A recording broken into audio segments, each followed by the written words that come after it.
আসসালামু আলাইকুম রহমতুল্লাহ। আজকের পৃথিবীতে মানুষ সব জানে কি সত্য, কি মিথ্যা, কি হালাল, কি হারাম। সব কিছু মানুষের চোখের সামনে স্পষ্ট, তবুও মানুষ বদলায় না কেন?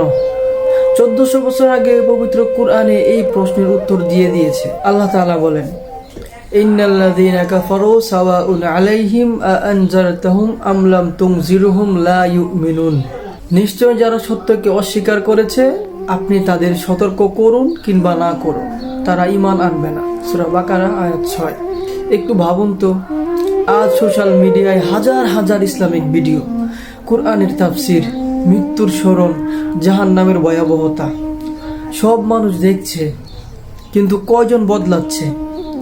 কারণ সমস্যা তথ্যের অভাবে না, সমস্যা হলো হৃদয়ের ভেতরে।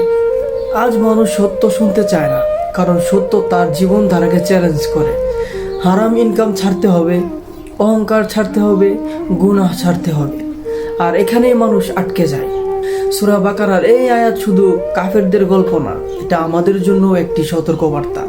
কারণ বারবার সত্য জেনেও যদি হৃদয় নরম না হয়, তাহলে সেটা ভয়ঙ্কর সংকেত।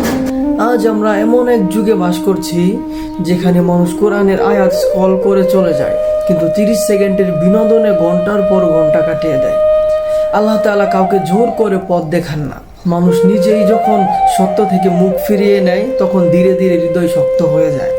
আর সবচেয়ে ভয়ঙ্কর বিষয় হলো, সে বুঝতেও পারে না যে সে হারিয়ে যাচ্ছে। তাই আজই নিজেকে প্রশ্ন করুন, আমি কি শুধু ইসলামিক ভিডিও দেখি, নাকি সত্যি বদলানোর চেষ্টা করি?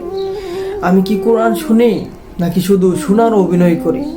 কারণ একদিন এমন এক সময় আসতে পারে যখন সত্য সামনে থাকলেও হৃদয় আর তা গ্রহণ করবে না। ভিডিওটি ভালো লাগলে অবশ্যই আপনার বন্ধু বান্ধব সবার সাথে শেয়ার করবেন, যাতে সবাই উপকৃত হতে পারে। আল্লাহ তাআলা আমাদের সবাইকে এই কথাগুলো বোঝার তৌফিক দান করুক, আমিন। কথা হবে আবার অন্য একটি আয়াত নিয়ে। সে পর্যন্ত আল্লাহ তাআলা আপনাদের আমাকে সবাইকে ভালো রাখুক, আমিন। আসসালামু আলাইকুম ওয়া রাহমাতুল্লাহ।